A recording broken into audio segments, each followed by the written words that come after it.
let us please stand for the prayer.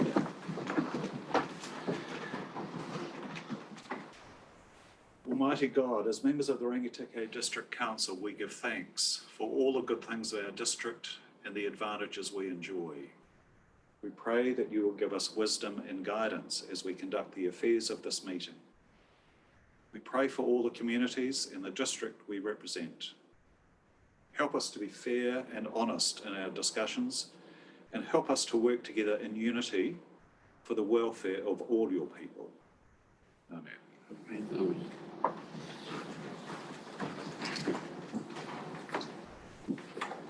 So if we could please just note Councillor Wilson at the stage as an apology. I'm sure he will appear at speed. All right, there is no public forum. Are there any conflicts of interest to be declared with items on the agenda? Members of the committee? Nothing?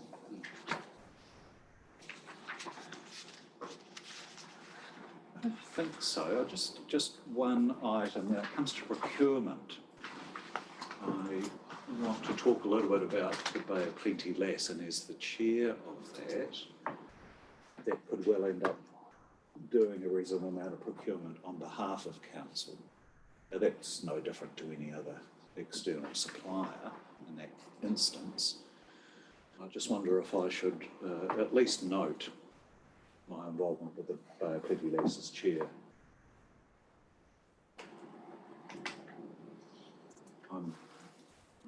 It's a bit of a grey zone as to whether it needed to be mentioned, but I think it's appropriate to do so. There's certainly no harm in noting it. But no, exactly. And I have a comment actually on the policy as to how that might play out. All right, order of business. There's no changes to order of business. Just a note from Dave will be in attendance. Thank you. So we are on to minutes. And if I can ask my committee members and Angus,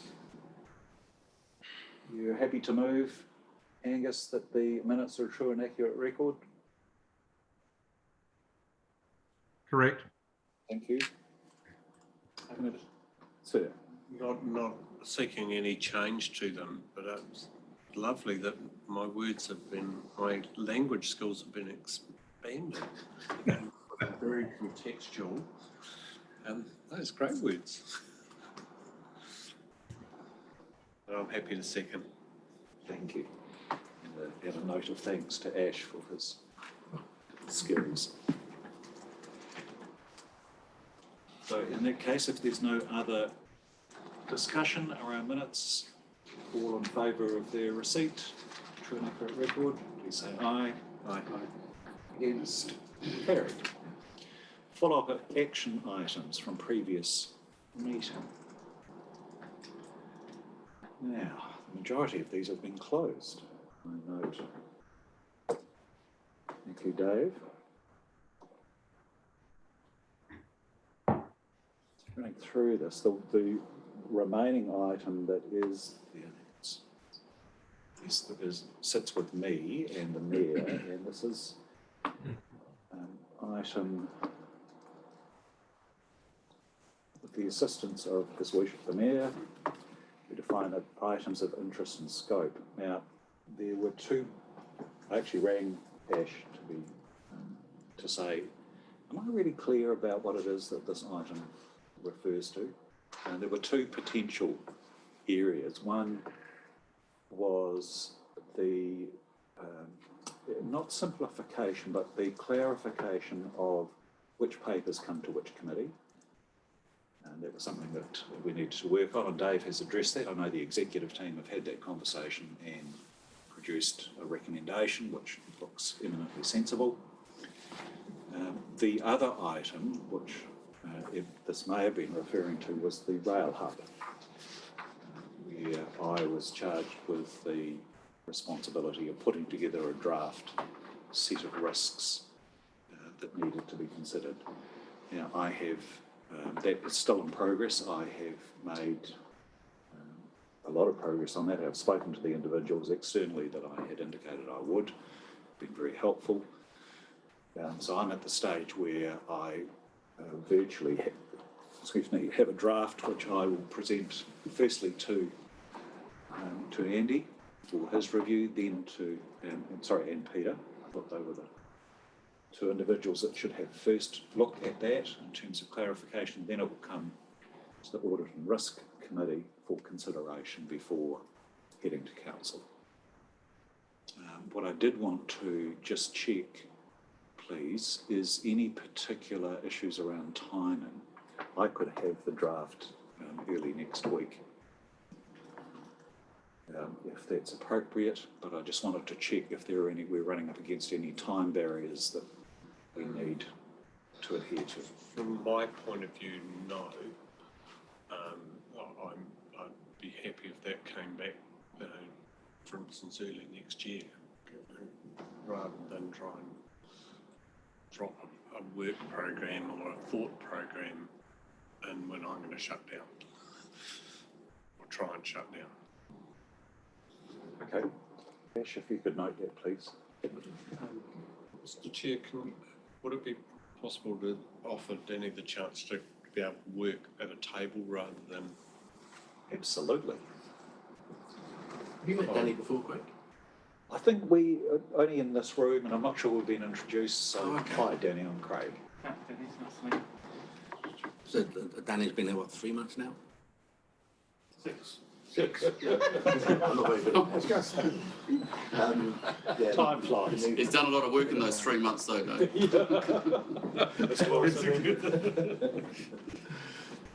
Yeah, in charge of finance. Right. So just had a very enjoyable 6 months looking after the year-end financial statements, which I'm sure we'll talk about later.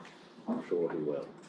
Mr. Chair, is project manager for the Martin Rail Hub. This is the first that I've heard of it, and if the timing allows, I would welcome the opportunity to have a look at those risks that are developing and Yes, advise if there's any additional ones or if there's any feedback I can give you.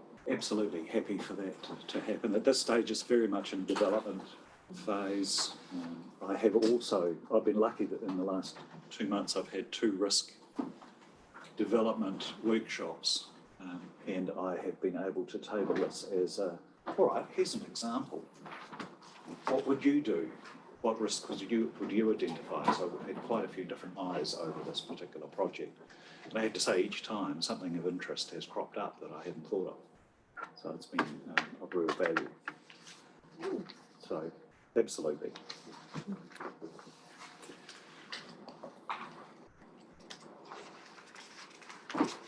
Good morning, Dave. Apologies, Chair, Committee. So, any other questions? Everything else was closed. Dave and Sharon, I think, have done the majority of work. Ash has done some as well. Thank you. So, on that basis, can we have a mover and seconder for the receipt? Thank you, Nigel. Thank you, Andy. All in favour? Aye. Against? Carried. So my chair's report was largely around the rail hub. Having addressed that, there's no need for a chair's report. So moving on to reports for decision. Starting with revised procurement policy. I'll move that the report be received, but I have a couple of, if it's the document that's just going to be tabled, I have a couple of suggestions within it. So I'll move that it be received. Thank you. And I'm happy to second the receipt. So let's move on to discussion on the item. Andy, I'm not sure who's going to take us through this. I've been trying. Just going to lead this one. So the genesis of this really started at the beginning of this calendar year. when undertaking procurement in line with the current procurement policy, I noted there are a number of areas that it is out of date with government's broader outcomes and also with what other councils are doing around the country. So this procurement policy is based on separating out the old one, which was the policy, the strategy and the procedures all in one, to have a policy with a strategy that will come and after that and procedures to follow. That will make it easier for updates to be made to the procedures and the strategy without needing to amend the whole policy, and leave us with a policy that's more in line with other council policies that sets out really the framework for what we're working within. I intended with this to have it closely aligned and relating back to government's rules of procurement, including broader outcomes as well, which are referenced throughout here. I spoke to a number of other councils for this, and particularly received a lot of support from Hastings District Council, who have recently been through a very similar process and had done exactly the same thing, taken an old policy, split it into a policy, strategy and procedures manual, with roughly annual updates to the procedures and annual or 2 yearly updates to the strategy, with the policy being more similar to other council policies. I'm happy to take any questions on it, but that's generally how this has been set out or the way it's come about. Thank you. Andy. Yeah, I have some questions, suggestions, comments with regards to 10, 11 and 18. With regards to 10, the delegated financial authorities, first of all, I have no problem with them at all. But whether you want to include a line in that to absolutely clearly illustrate that once an LTP has been adopted, that is a process of delegation in itself. So, you know, so often you get councillors or someone saying, well, what approval process was this? Well, the fact that is the LTP. So then that approval has been granted by council by that process. And I just wondered whether staff would want a line in there noting that. If staff don't want it, fine, but I wondered. I understand where his worship's coming from. To separate. So, for example, the LTP might say we're okay to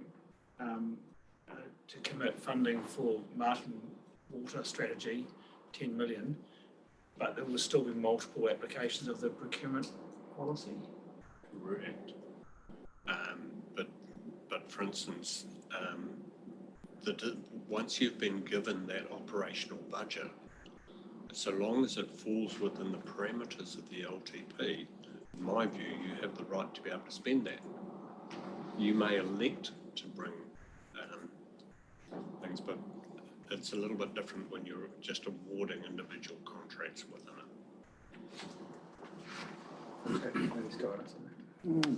it. It's interesting in it that you raise this, Andy, because I have had to review a delegated financial authority paper recently, which I thought was poor, and there was grounds to improve it. And one of the thought processes was that one of the most fundamental delegations that gets made is the approval of the annual budget.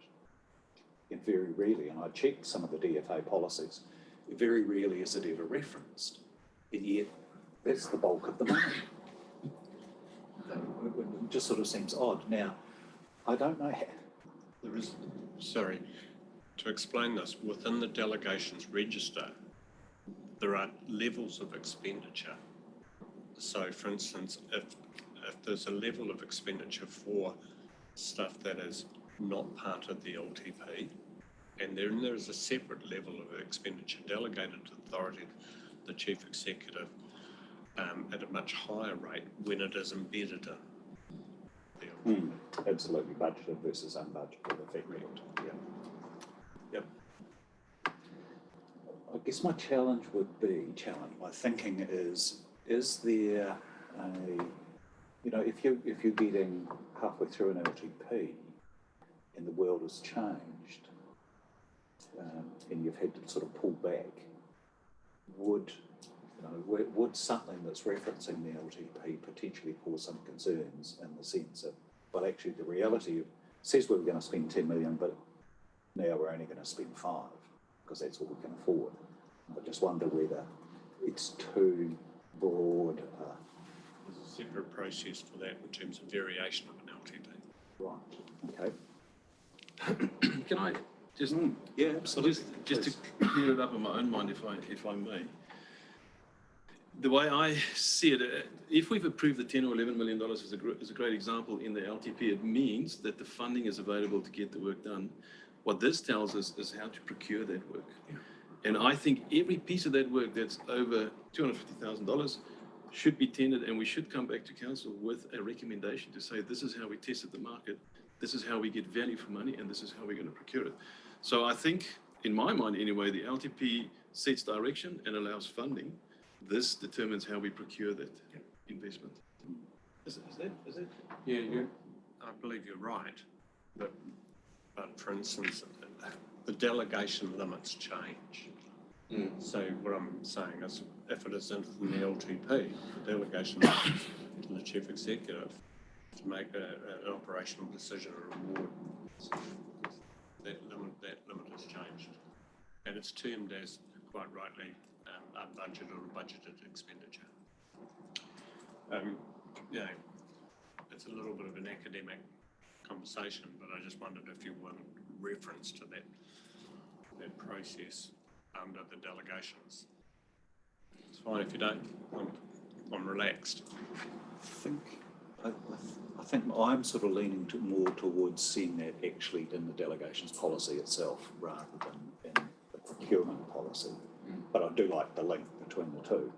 But Nigel will be interested in your thoughts, and Angus the same, and Dave. Well, certainly, I guess you are talking about the delegation levels and referencing back to those. Yeah, which is the heading of 10. Yeah. So, I don't know whether you have it sitting in here as well as the delegation register policy. There's 2 separate areas under there. Whether you want to reference it back to refer back to the delegations register. Yeah, I don't see the reason to have it in both sets. I'm quite happy. I'm just I pointing think it it's out. a valid question. Dave, any? Next one. Oh, sorry, I tend to agree with what Nigel's saying there, but I also think that variations to those contracts or anything that goes over it does need to come back to council because it shows transparency and it is recorded that the best practice has been followed. So I think it's with taking on what Arno said, I think is the correct approach today. Just a further thought. And Angus, any comment from you? No, happy with the conversation so far. I've got another issue I wanted to raise on a separate item. I guess a further thought that I've had is we get ourselves into difficulty when we have multiple sources of truth. And I'd argue strongly for a single source of truth. So if we stick with the Delegated Financial Authority Register, I think that's a safer option. Otherwise, we can get into some difficulty. Just a question before you move off that. And when is that reviewed, or when did we review that delegations level? We are in the process at the moment. Yep. Right. I know that's come up in conversation about the limitations, potential limitations that the levels are currently set at. Absolutely. So that will come back in front of audit. Yep, absolutely. Thank you. Thank you. Thank you, Andy. Next one. Please. Just a note under emergency expenditure, more than happy with it. Basically what it says is that levels of delegation can be exceeded under these circumstances. But I think whether you want to put in a line to say that when they are exceeded, there is a reporting function back as to why. So, for instance, Audit, people of Danny's ilk and others from outside the organisation say, well, hang on, this exceeded. And there's no explanation back as to the circumstances.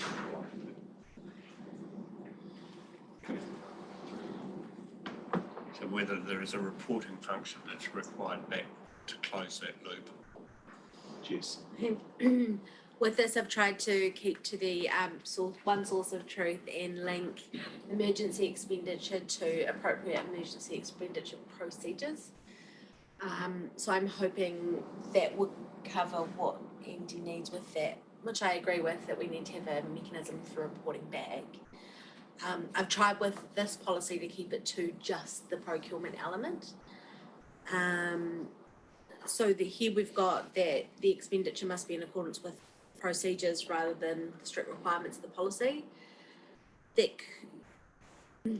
I would like to see that reporting on emergency expenditure be within the appropriate emergency expenditure procedures, which could be part of the procurement policy or it could be part of other emergency expenditure documentation that we have. Thoughts on where it sits best?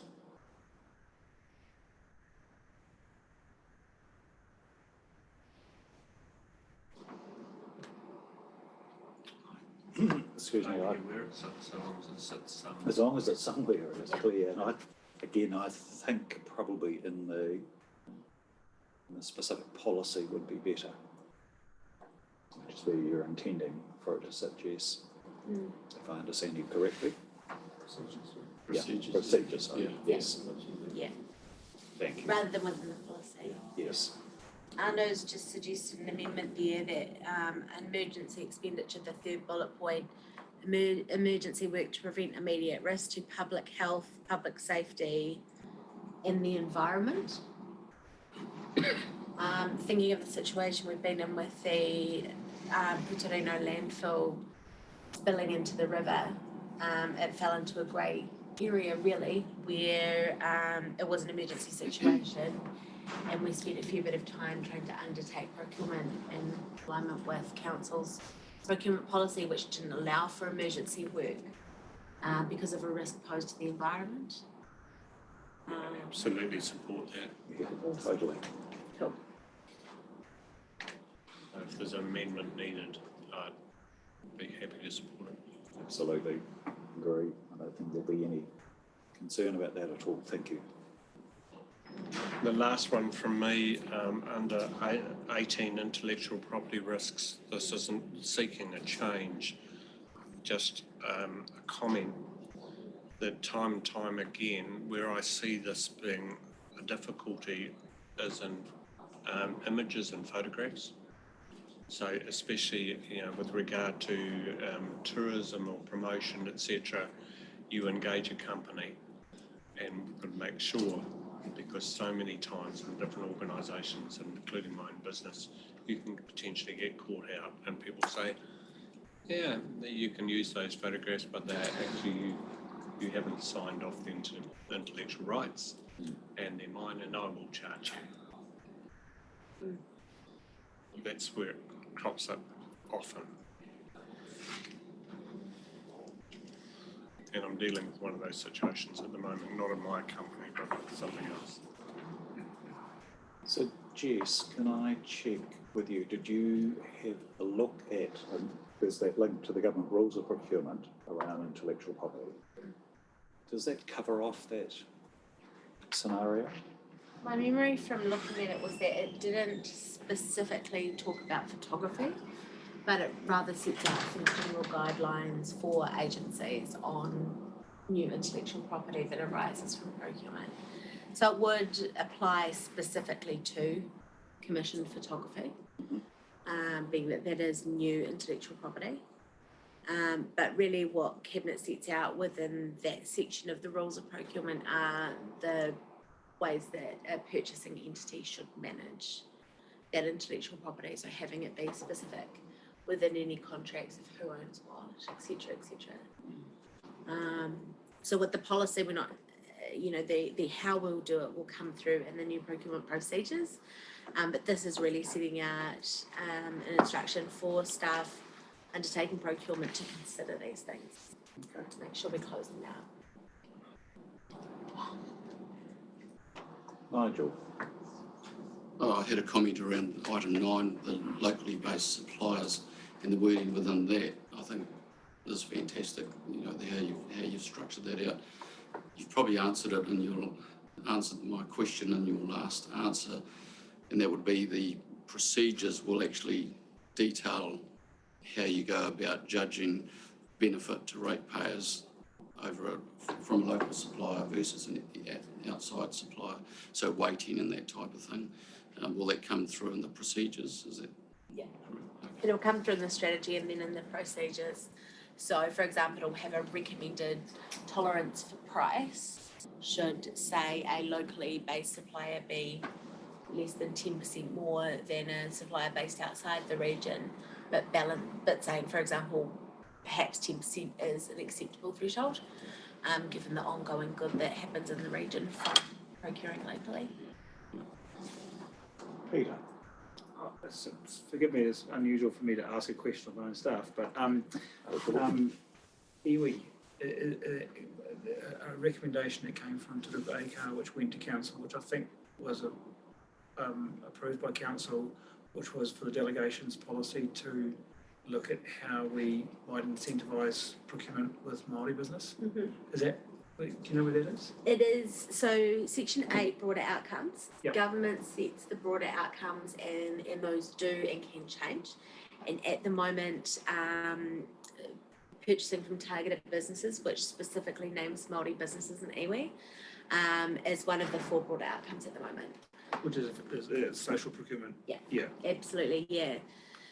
So it's not named specifically in here because, as our world can change and markets can change, those broader outcomes could change as well. And structuring the policy this way allows for, say, in 5 years' time, government's broader outcomes move away from purchasing from iwi or from construction services. We can then follow that without making specific changes. So an example might be if the government, through Foreign Affairs, declare that we should not have any trade with Australia or something, Mm-hmm. or name a country, then that would flow straight through into this policy. Yeah. Yeah. So that's, I guess, something for you for the committee to be familiar with, or to be aware of, I should say. Yeah. Absolutely. Thanks, Jess. Thank you. Just on that one, and it falls into a question that's been bounced around my head about land disposal and other things where we have a weighting, and it is very much a procedure.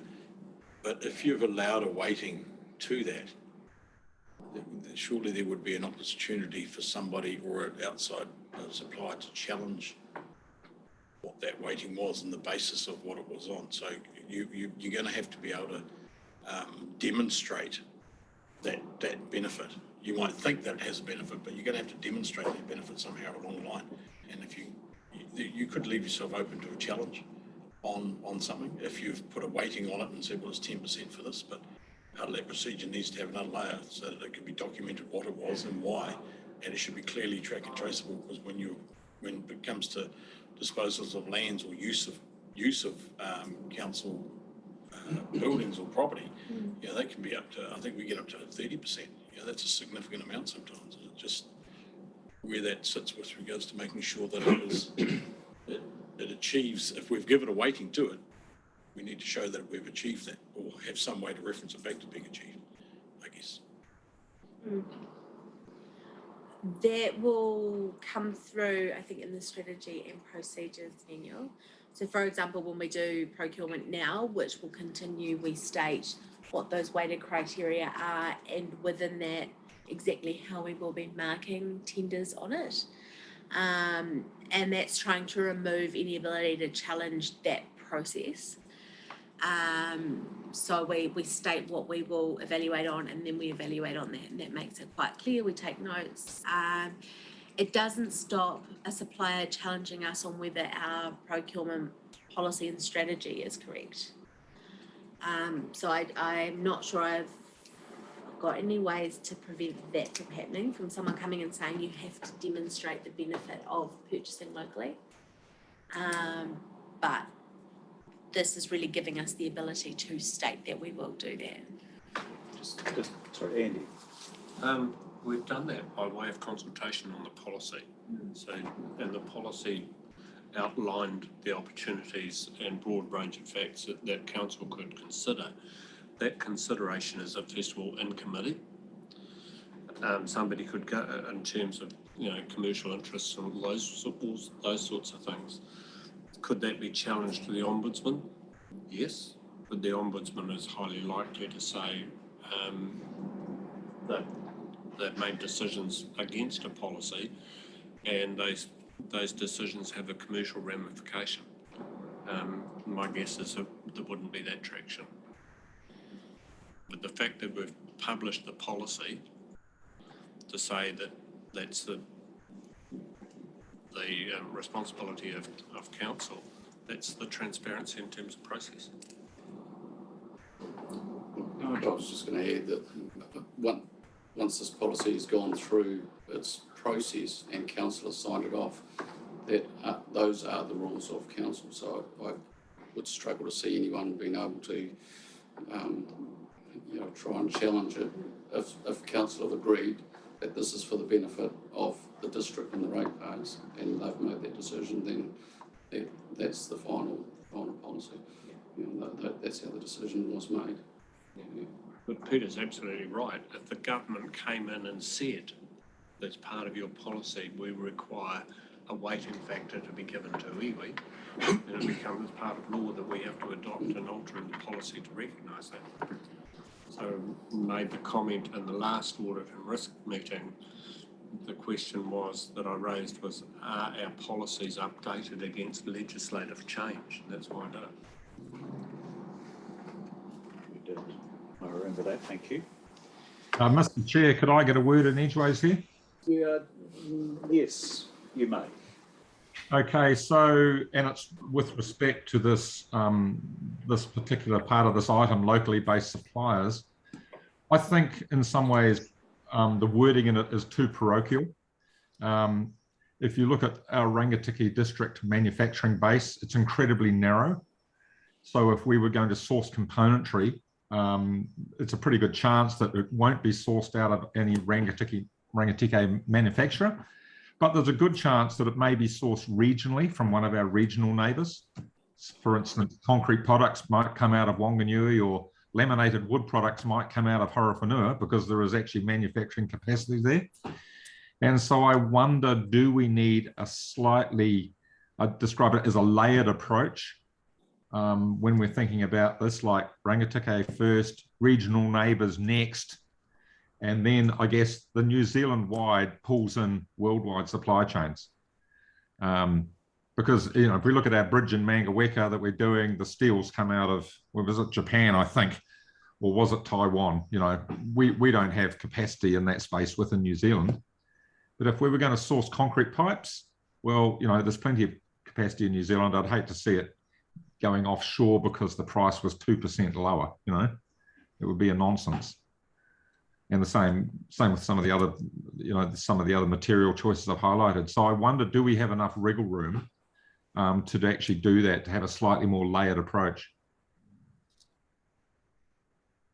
That's an excellent point, and something we are doing now already when we go out for procurement is we ask suppliers to nominate how many workers will be.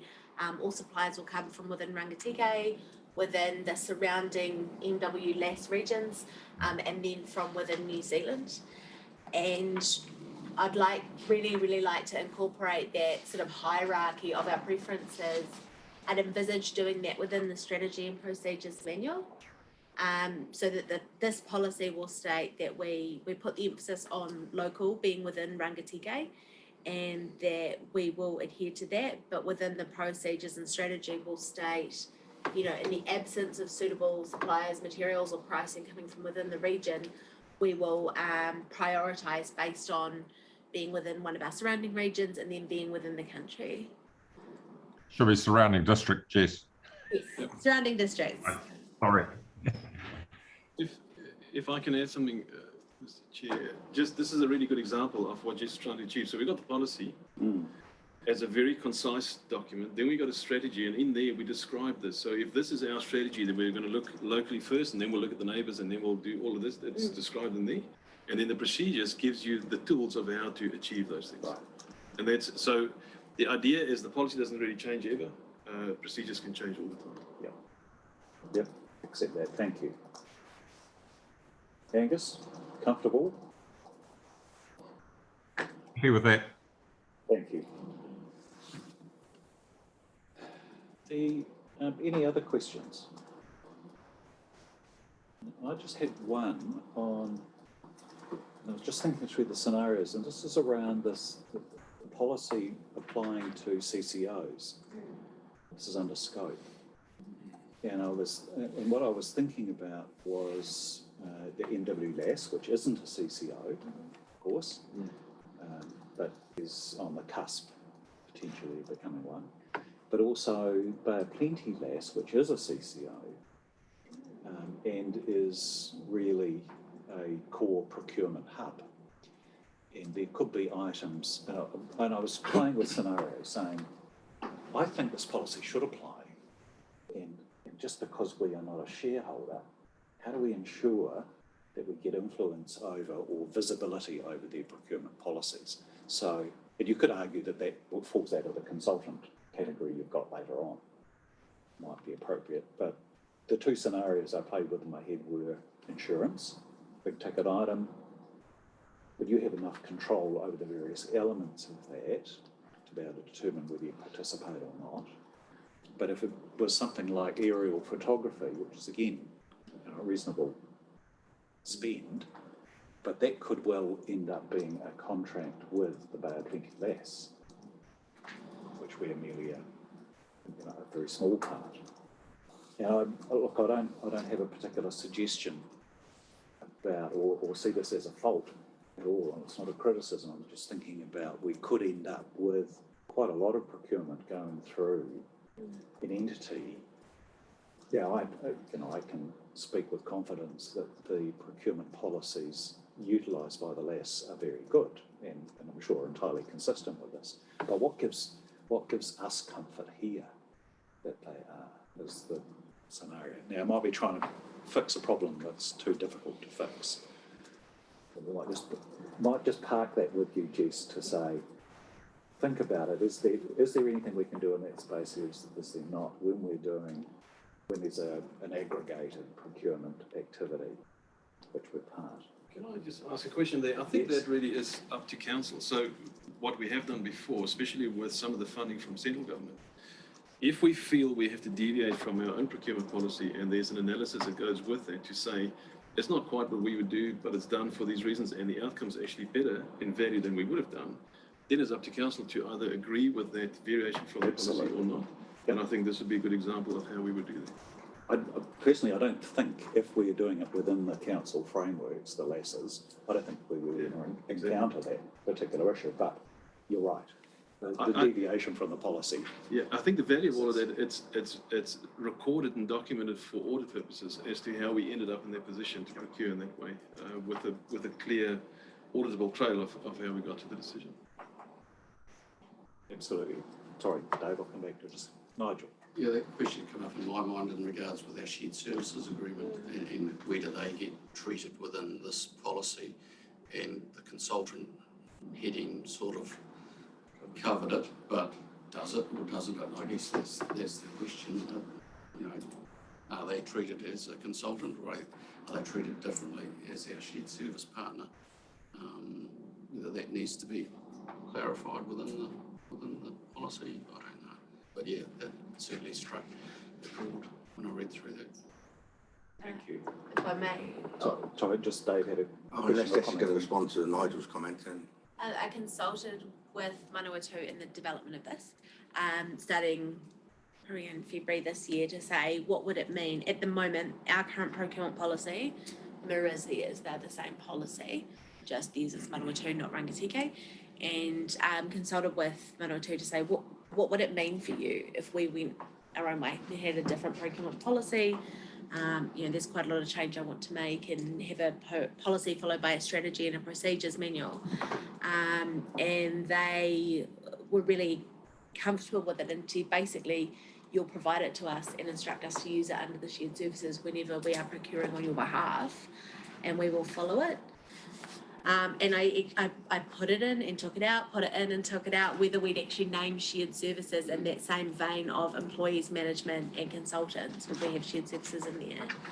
And in the end left it out. It could just as easily be left in, but it is pretty high up in the strategy that I'm still working on that says, for anyone purchasing on behalf of us, they must be provided the policy and strategy, they must be instructed to use it. This could include, consultants or contractors or shared services partners. As long as it's clear somewhere, I guess, and if it's in the strategy and the procedures, that's fine. But yeah, when I didn't see it in here, I sort of just rung the bell, where do they fit as our partner? Yeah. And I think coming back to the principle that Arno's talked about, the various hierarchy of the elements here, given that this is more enduring than other elements, the strategy that I can see the future being a lot more shared procurement, external services provided from elsewhere. So that could flex quite a bit. So I guess it probably should sit in that second level. Yep. Thank you. Dave. Yeah, just an extension of the CCO conversation, and not for one moment suggesting anything changes in the policy. Just make sure everyone's aware of the difference between a CCO and a CCTO. So when you get a CCTO, council, in my opinion, the best one says council-controlled trading organisation, as opposed to just council-controlled organisation. So they're for profits. So if we wanted to influence a for-profit subsidiary, in my opinion, the best way of influencing their procurement strategy is via what's the statement of intent process, as opposed to through our procurement policy. So I'm just flagging that the policy here specifically raises CCOs. There's a slightly academic argument, in inverted commas, that CCTOs are different to CCOs and you deal with them differently. Well, I think that's relevant, Dave, because they are quite different drivers in each of them. All right, thank you. Good discussion. Anything further? Can I just mention, I think it's a massive step for us as an organisation in the right direction. I think Jess has done a great job. From what we had to where we are now, I think it is much better. It's much more pliable to what we want to do, and will really assist us into the future. Well done. Thank you. All right, and I echo those comments too, so thank you, Jess.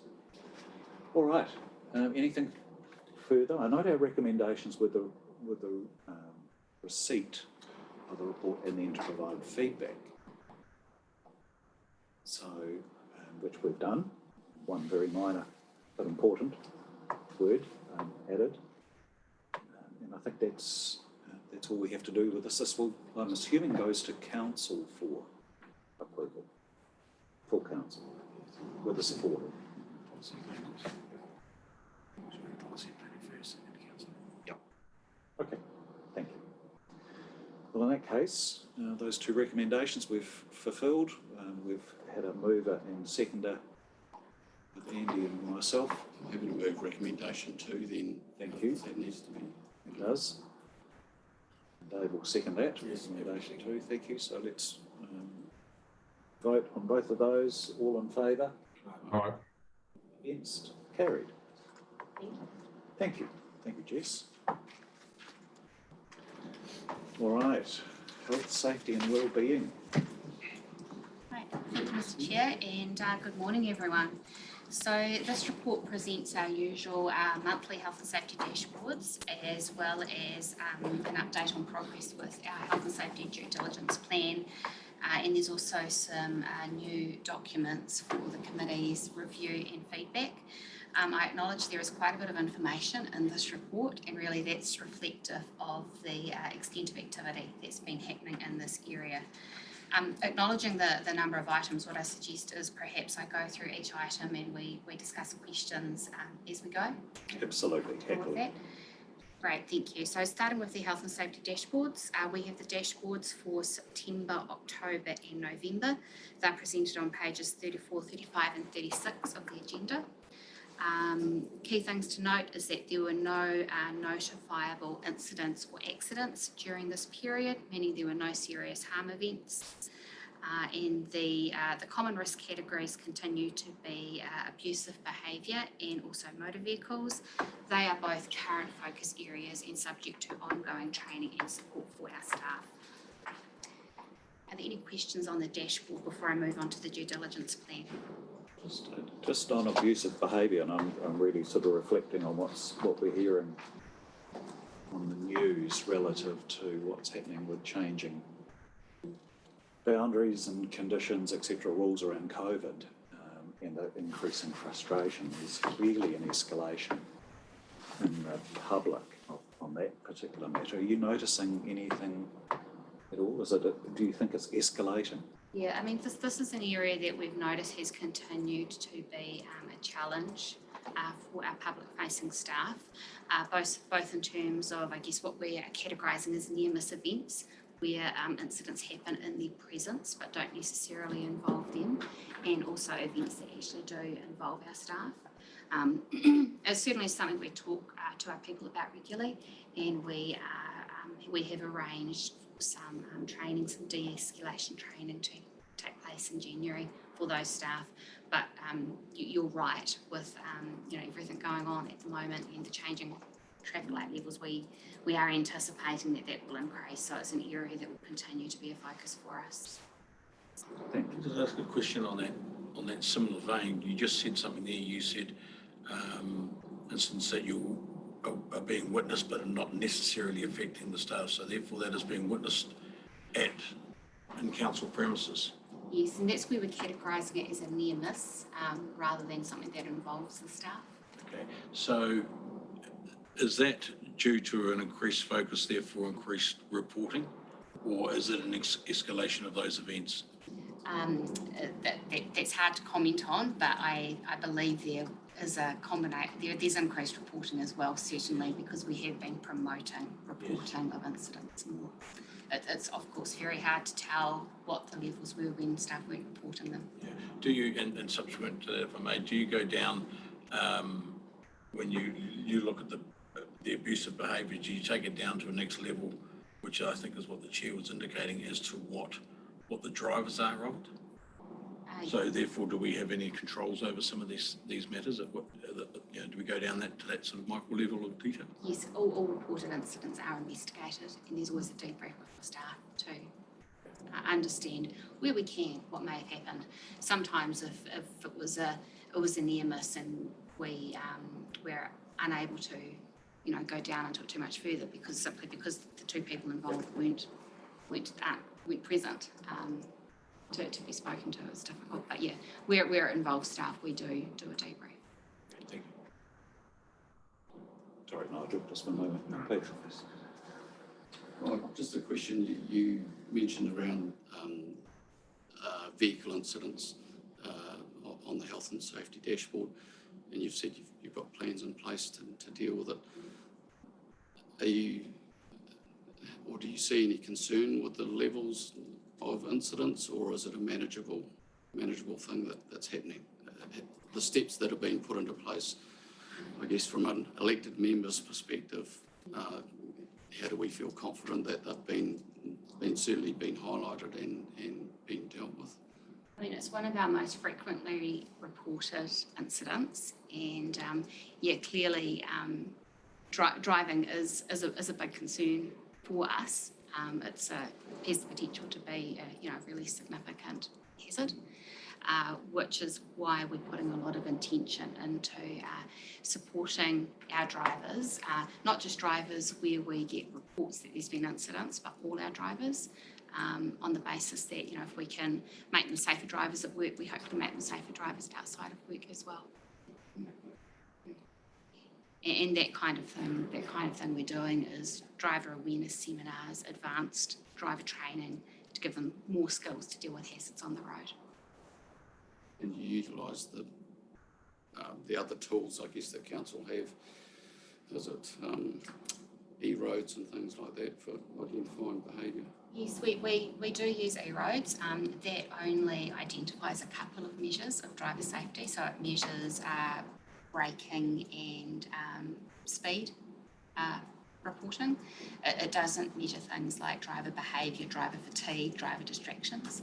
So that's where we're focusing our education. Okay. Yeah, perhaps if I could add two bits. One on that point, where the driver fatigue and all that stuff, that's in our culture. That's the bit that we're working on for people to feel comfortable to say, I didn't get much sleep last night, whether it be from a self-inflicted lack of sleep or a crying baby. It's irrelevant. It's the fact that the teams can work together and without fear of bringing risk to a conversation around driving. And I've seen some positive incidents of that. Arno's team particularly, where that very thing has occurred. So it's not to judge on why they're fatigued, but to say thank you for bringing that risk to your workplace, and we can mitigate and deal with it straight away. If I could add one more thing to the risk about our staff and frontline roles, particularly in our buildings and libraries. We have discussed at the exec team level that we are predicting a worsening of public behaviour against officials, whether that be in central government or local government. We have turned our attention to lessons learned from the Ministry of Social Development in Ashburton a number of years ago, and what roles we may need to have from a security perspective. Our anticipation is that things will worsen as the vaccination and unvaccination or unvaccinated divide occurs in our communities, and what risk that might incur in terms of social isolation and aggressive impacts that might have on individuals. So we're currently looking at the ability to have security at all our public-facing venues, and obviously that would be a decision that we'd bring back to you because it would have a considerable impact on our operational budget. But we're now just investigating because the cost and availability of that kind of staff. Yeah, we do know, talking with our local colleagues, Manawatu have had demonstrations, and their use of security staff at one of their swimming pools, they said, was a great investment because of an incident that exactly as I outlined. So I keep on talking to Nigel, but as you brought it up. Absolutely. On that one, and that's good, which is where I was sort of kind of going to with the levels of where you're actually identifying what it is. Yeah. And forgive me for not knowing this if we already have. Have we publicised anything in a public space stance with regards to council buildings and premises at this stage? For COVID? Yeah. And no, not yet. No, we haven't. We're the exec team are going through it this afternoon. Thank you. So just a reminder on that, well, if I may, sorry, I don't want to preach, but where we've got to is we need to look after, and I get equal calls from people who are staff who want to be safe in their roles and secure and protected from the public, and we have the public who wish to come into a council facility and wish to be protected from staff, and each is valid in their roles. We've undertaken a staff consultative process we've just got the results back on that, and we're reviewing the results today to look at what might happen. My and acknowledging this as military, my anticipation is that I will make decisions on areas where staff are and with the ELT, and so staff only areas will be my responsibility. Public areas, I think it's probably my responsibility, but I'll be asking for elected member guidance on how I might implement that. Yep. Yeah, absolutely. With regards to staff, that's the Chief Executive's decision. However, with regards to access to chambers, that's also a governor's decision. So the governors could say that's fine, but the governorship group of council may say, well, actually, this is the standard that we require. Yeah. So there's a marrying up of these relationships. Yeah.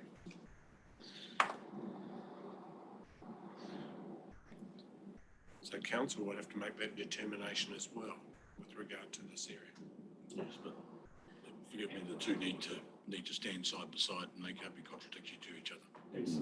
And if I may add just further to His Worship's comment, I would extend it beyond the just council chambers. I think it will be a decision that I would want to bring with recommendations to full council on public facing areas, libraries, etc.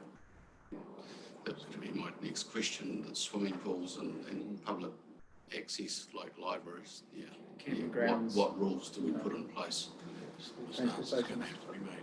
It was interesting that Turupi Car had quite a discussion on exactly this area, and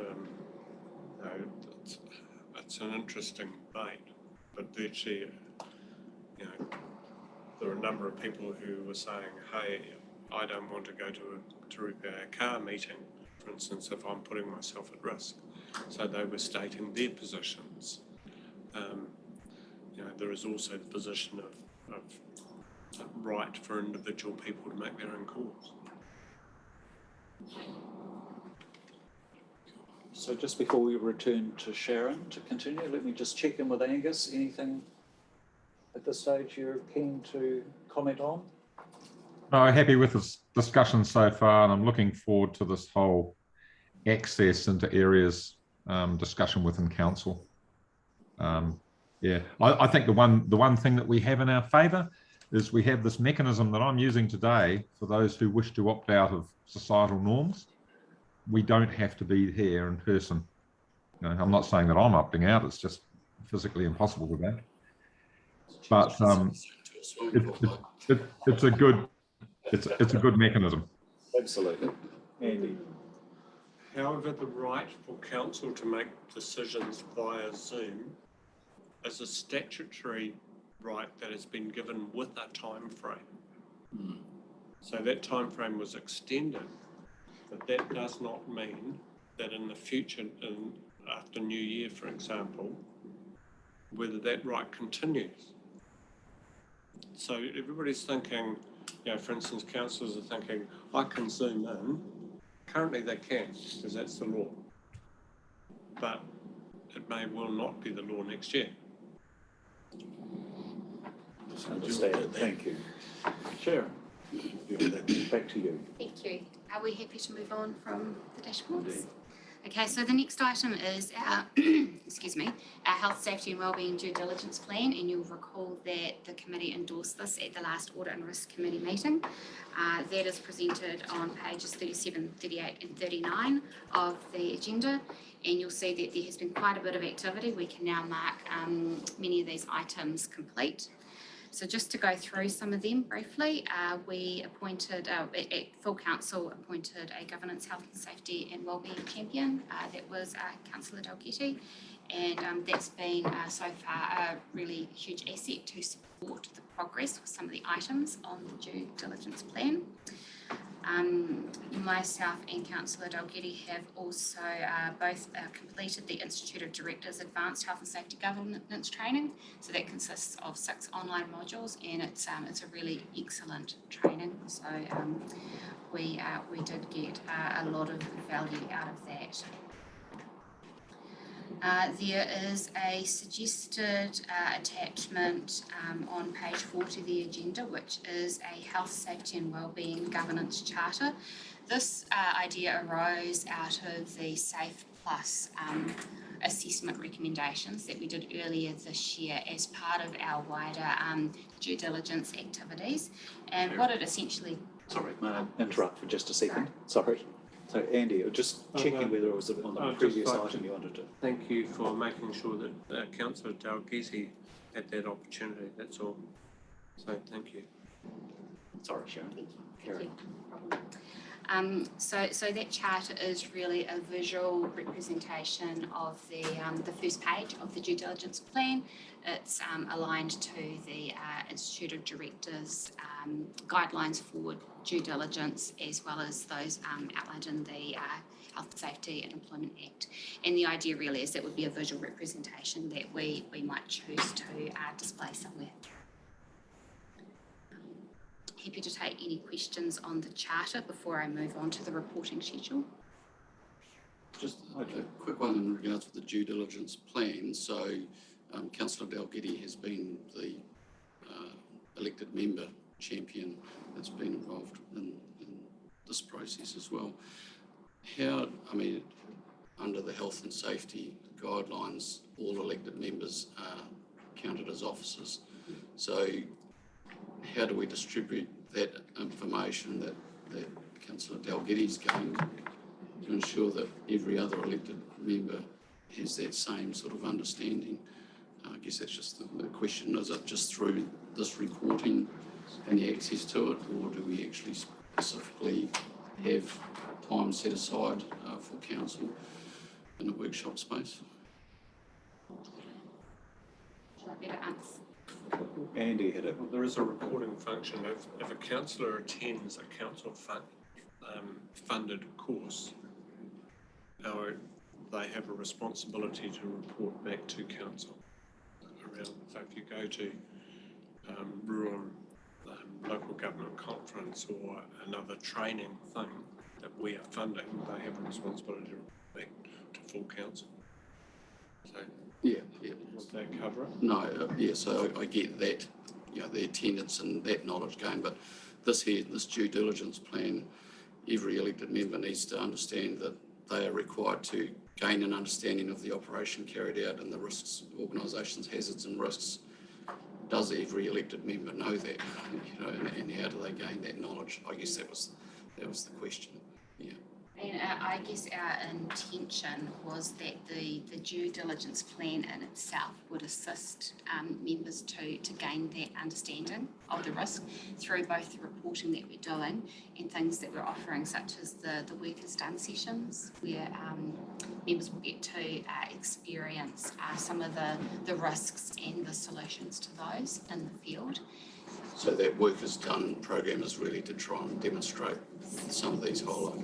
Yeah. And if I look back at the reasons for selecting a governance due diligence champion, it was really to have that link between the operational stuff that we are doing as management and the due diligence obligations of officers, and the additional training was something to support that person in that role. No, that's fine. So, yeah, that champion can provide answers to some of the questions of other members. Thank you. Were there any questions on the charter before I move on to the reporting schedule? No, I don't think so. It looks as if. Okay.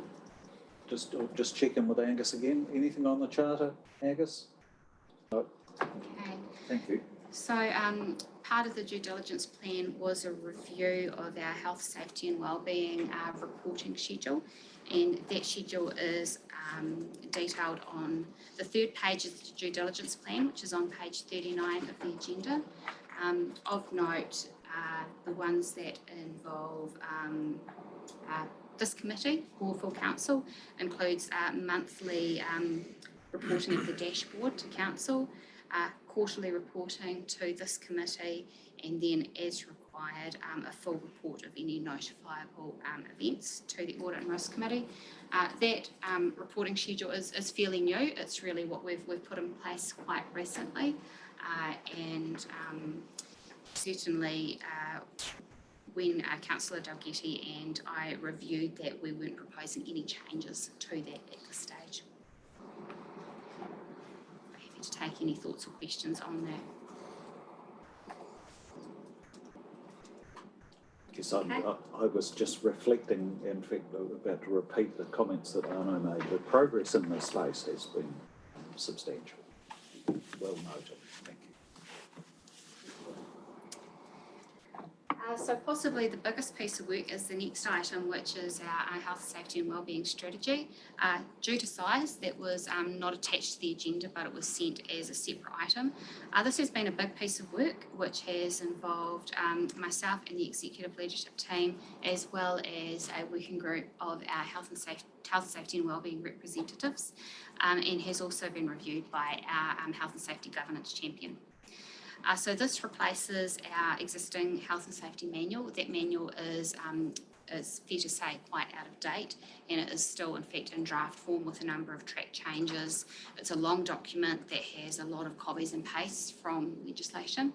So what we've really aimed to do is make a much shorter document, which is useful, easily accessible and very visual and readable for our staff.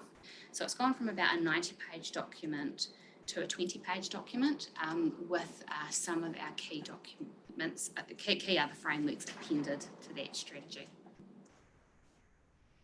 And that was sent as a separate attachment. And it was easy reading.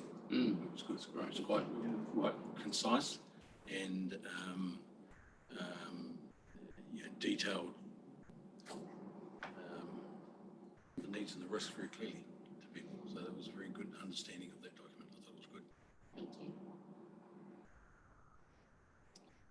Also, just very clearly laid out and organised. Again, so easy, it makes it a lot easier to understand. And the formulating this strategy and replacing a health and safety manual was another one of the key recommendations from the Safe Plus assessment. So having this complete is a real foundational start to our health and safety journey. Very good. Again, congratulations on the work. Thank you.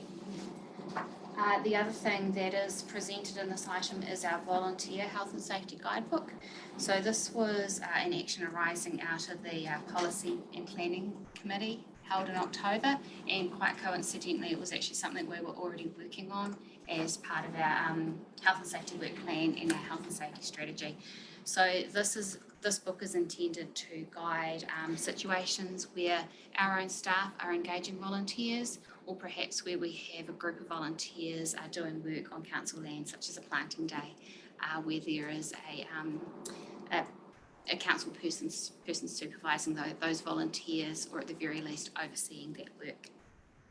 Also another really good document and tidied it up really well, because that was an issue that we had for the number of people that were really wanting to engage, and particularly planting around the dams. As soon as you sort of said the words health and safety, everyone sort of switched off, but that's very, very clear, very concise, and an easy way to be able to understand the risks and know that council still wants to work with you, but we've just got to make sure that we've got people safe. It's a great document. I thought that one in particular. Thank you. Nigel. Just a question around it. So yeah, it's well set out, and once you get your head around where the volunteer sits and their level of responsibility, it's a great document. But my question was, has it been put in front of any of our volunteer groups to look at and say, this is our suggested document, what do you think of it? To get any feedback, basically, from them. No, that's a really good point. It hasn't been put in front of our volunteer groups, but it has been through those areas of council who work with volunteers or who may supervise volunteers. So things like parks and reserves, civil defence, community development. Certainly we would welcome any feedback if the volunteer groups were using this under our guidance and they found that part of it didn't work for them. Yeah, that's the reason really for perhaps I don't know, for example's sake, the Tootanui restoration group, you know, they're probably keen on seeing this document, and if they've had a look at it and say, yeah, actually that looks good, you know, once we've actually filled out the hazards that we come across, you know, and then we've got a register of people coming in and doing the work, then it makes life a lot easier. So whether it had been put in front of them, that was yeah. I mean, my suggestion would be that we take quite an agile and flexible approach, and if something's not working, then we improve it. Yeah. Just on that point, we had a meeting with the society about 3 weeks ago and discussed the document. I didn't table it at the time because it hasn't gone through council, it hasn't been approved, but I did mention that we have it and that's what we're going to use, and they were really happy about the direction, clear direction that we're going to take. So once it's approved, then it's an official document. I'll put it in front of them and we'll go from there. Great, thank you. Andy? Yeah, just along, the document also needs to highlight the appreciation we have of these people. So sometimes we're really good about saying you can't do this and can't do that, or you need to ensure this, this and this. But prefacing something to say, we are appreciative of what these people do. You know, every single day we would have people working in reserves or Santos, Taihape, Martin. You know, they do an incredible amount of good. And I think, to be fair, some of that is there on that page too. First page, yeah. But yeah, more than happy for you to think about, is there a way of really lifting the appreciation for the contribution that's made from this sector?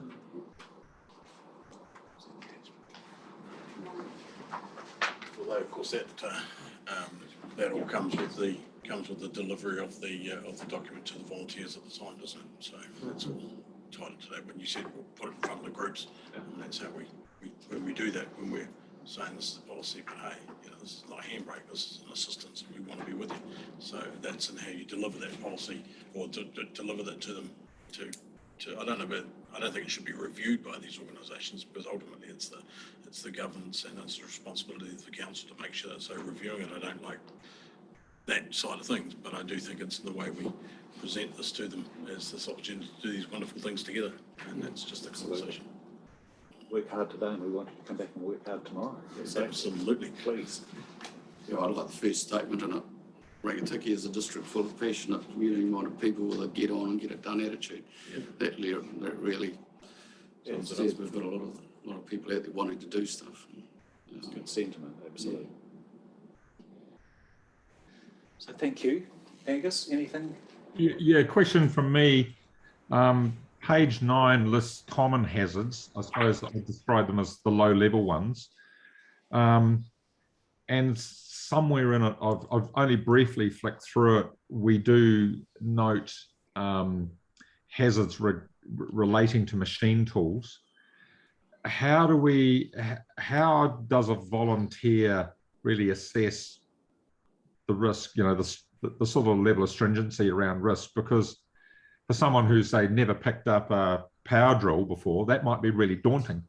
For someone who actually uses the power drill every day, that's not they wouldn't regard that as a risk, but there could well be one there. I mean, it could have used chainsaw as a more brutal example. So I know it's further back in the tables or in the actual forms to fill in around machine tools. I just wonder how we highlight that. I would anticipate that in every case there would be a council contact person or a council supervisor at the very least that would have an understanding of the work that was to be undertaken by the volunteers, and that's where we've got that in-house expertise of assessing the risks and mitigation of those risks, and there is a indication of the sign-off that would be required in the risk assessment section. Right, so the key point is that sign-off by a staff member. Yes, in every case, I Yep. believe there would be either someone supervising the volunteers or someone approving that work to be undertaken. Yeah. No, that's good. Thank you very much. Thank you for all that Thank you. extensive work. Sorry.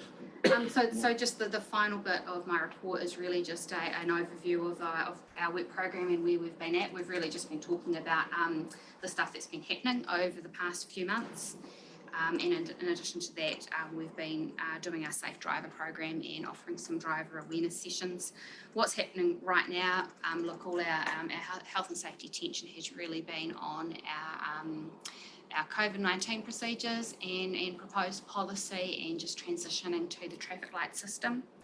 And what's coming up early in the new year over the next 2 months, we will be continuing our review of our health and safety risk register, our implementation of an online health and safety reporting tool, and also beginning to do some planning for those workers done sessions as per the due diligence plan.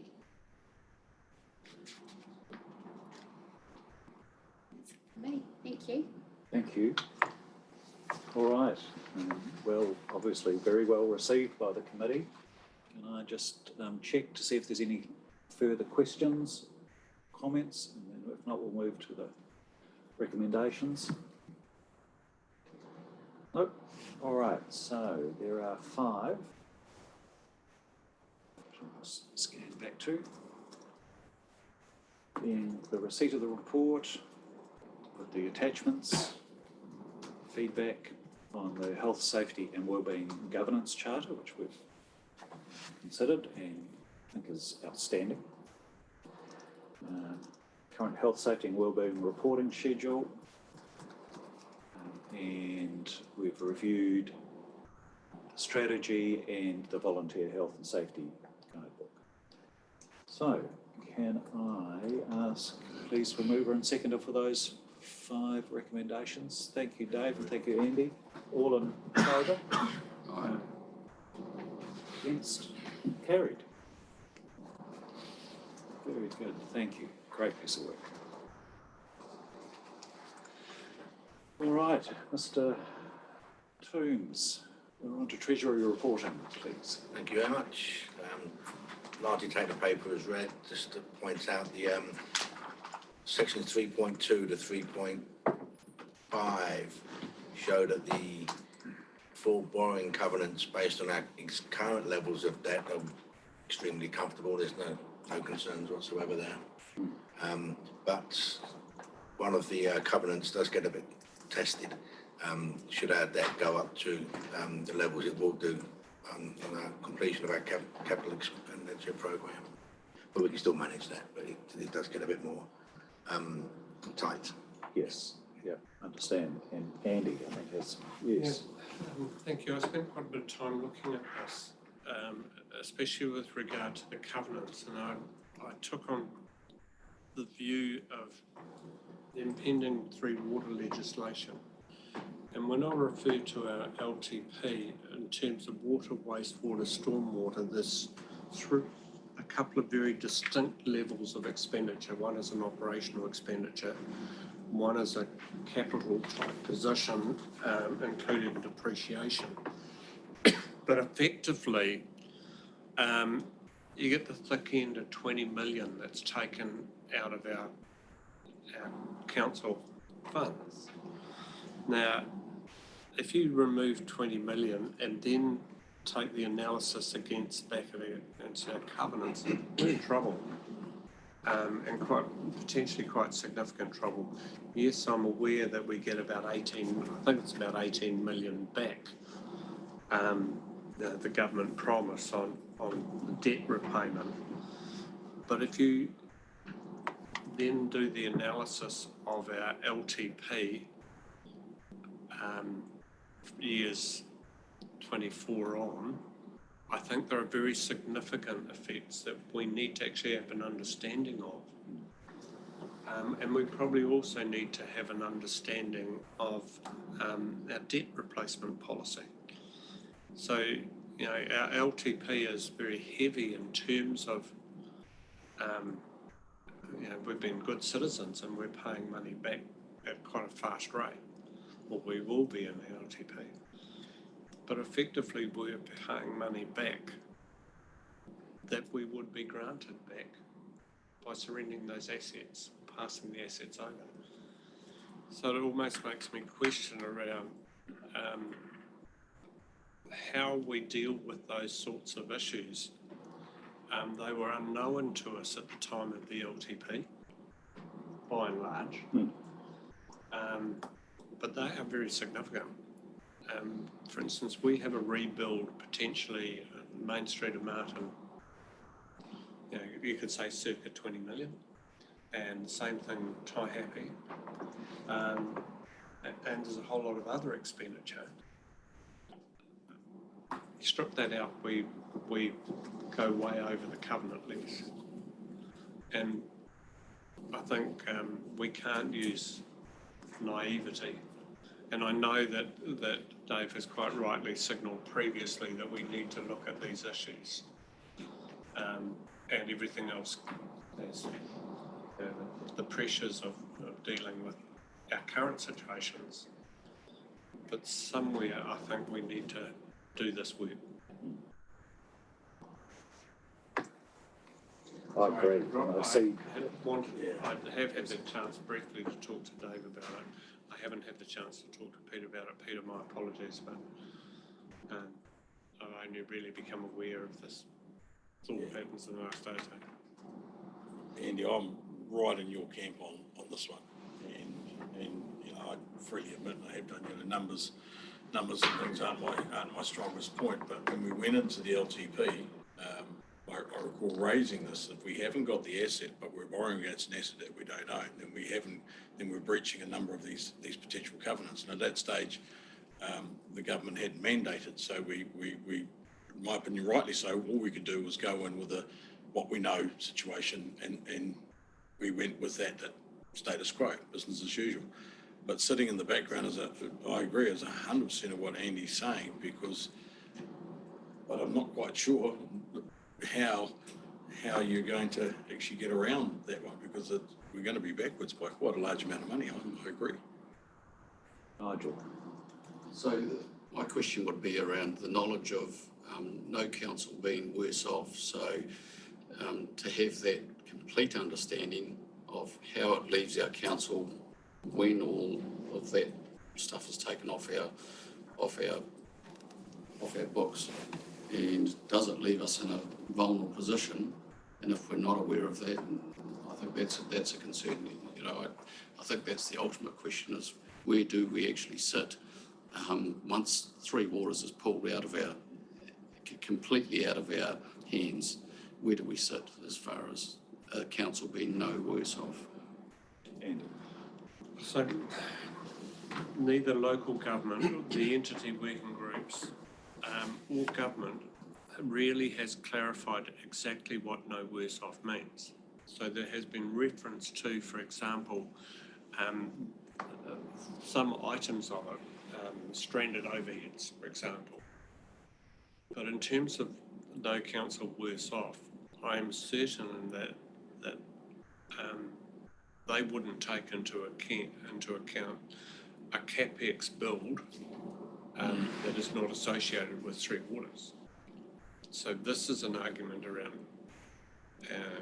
council's debt position, LTP position going forward. But there may well be things that we can strategically look at, which will help us. But my advice would be the sooner that you get those locked into process, better. Another thing to consider, if you mention the two significant projects which we've got forecast in the LTP, which as it stands right now with the removal of Three Waters would be a struggle to fund without breaching multiple of these covenants. We're embarking down significant costs on proceeding with those, and there's a significant amount of work going to be done. Hundreds of thousands of dollars are going to be being done to start to formulate plans to keep pushing on with those in engineering reports and designs and all these sorts of things you're going to have to do. So a significant amount of money is going to be committed. And we should probably need to be a bit careful that we're not committing to money that's something that's not ultimately going to be achievable, because we could spend a whole heap of money and then find that we can't fund it. Or without having a clear plan of how to fund it. I mean, some of that is covered. For instance, we have an LTP in business as usual years through to 2024. So in my view, the reports, some of that, they're accounted for within that process. But yeah, you know, we absolutely need to have a really good high-level understanding of our potential financial impact. You're right till 24, but the big numbers don't come until 25 or 26 when you start funding for the build. Once the build's been built, you can't rate fund before it, you can only rate fund after it. That's where it becomes those numbers don't quite stack up to me. Yeah. The feedback I'd give on this topic is quite extensive, I'm sorry, but firstly, that any amendment was scheduled to be outside of this current LTP. When I say amendment, that meaning any transaction of moving the assets to preserve the currency of this current LTP. So if we were to carry on and deliver exactly as we said we'd do in the LTP, then we cover the next LTP, absolutely, because it's anticipated or that we've been advised that the entities will be operational from the 1st of July 2024. So it'll be a next LTP where all of this would really need to show up. Just a reminder about the better off, no worse off. The better off was, and I'll use a term, but a sweetener, you might say, where the government have said that we would get roughly 13 million, and they would encourage us to put that into repositioning council in terms of our community and social aspects of our organisation and our work, and how we might reposition that money. The no worse off, as Worship's explained, was around where you have internal debt, stranded overheads, etc. And that would be a process of analysis that the DIA would undertake, and there'd be, I'm sure, some algorithms that pop in, there you go, that's what you'll get. The transfer of debt is not related to either of those things. The transfer of debt, it would be, the government had said that they propose to maintain the asset as a public asset, but the control of that asset will go to an entity. Now, there's a whole lot of things that fall within that, but they've said that all the way through that if there's debt related to an asset, that would go to the new entity. So that's not a payment that we've made to council, or the debt will transfer along with the asset. I think that was all I had to say. Thank you. Yeah. So I totally accept the risk conversation, but my strong suspicion is that this is what we will face when we do the LTP in 2024, because it will change considerably. Andy. There's a fundamental principle that as governors,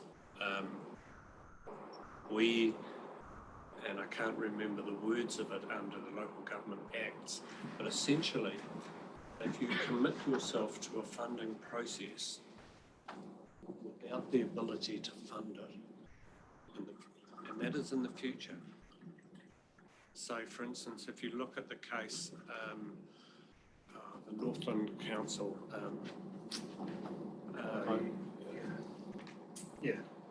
Yeah. So effectively, they went down a path, and the criticism was that they didn't have a funding stream to match the work output. And essentially, that's what you could face with this process. So accept business as usual, year one, But effectively, you're committing yourself to a further financial position by doing this work with a loan structure that you actually may not be able to afford under this borrowing covenant.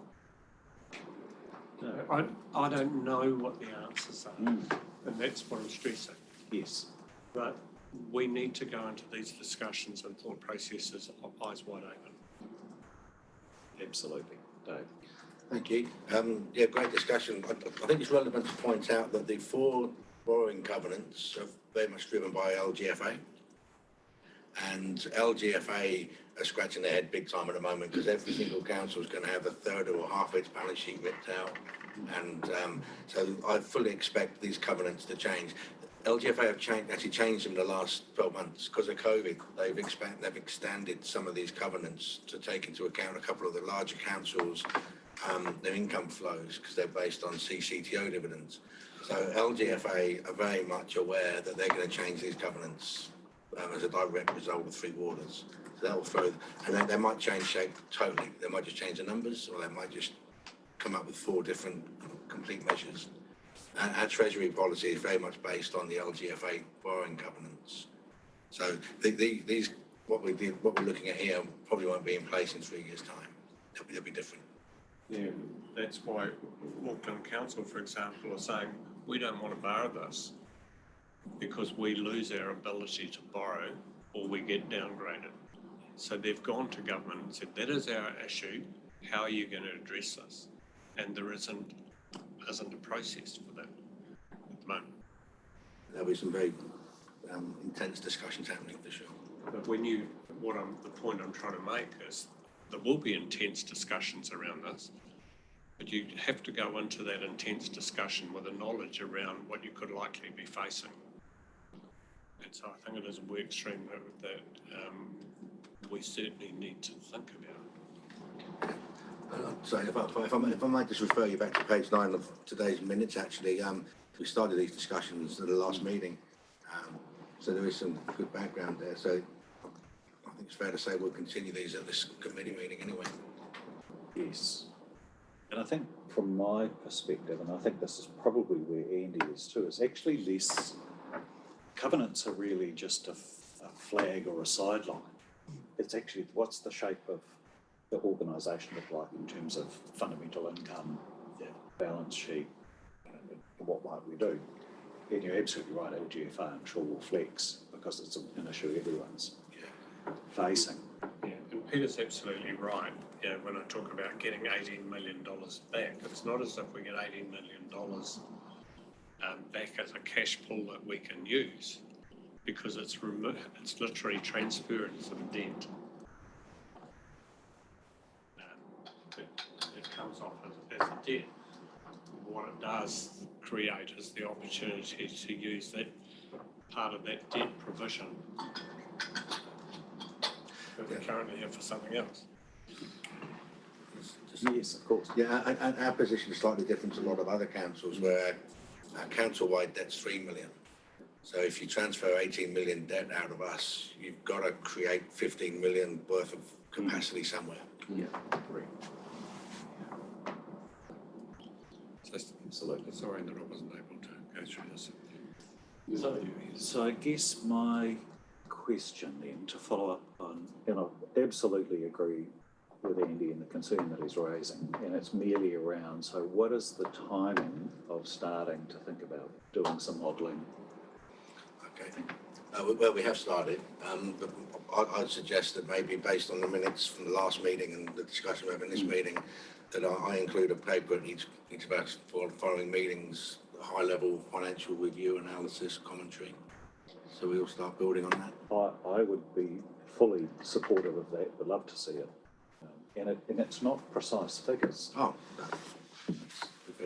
It's almost to the nearest million, as an estimate. Andy?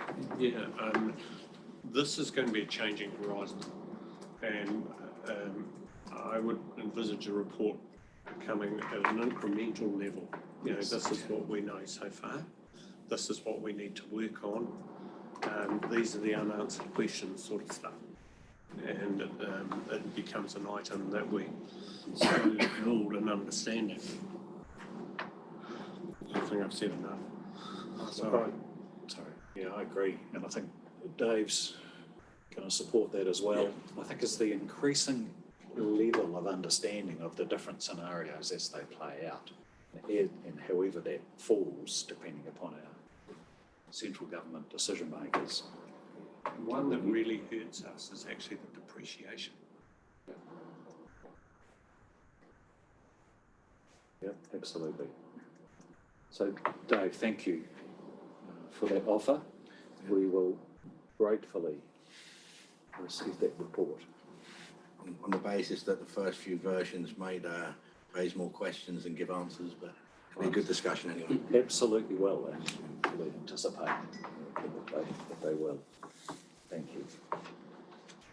Ian Angus, anything to add? Oh, all good? All right, back to, these were just the recommendations.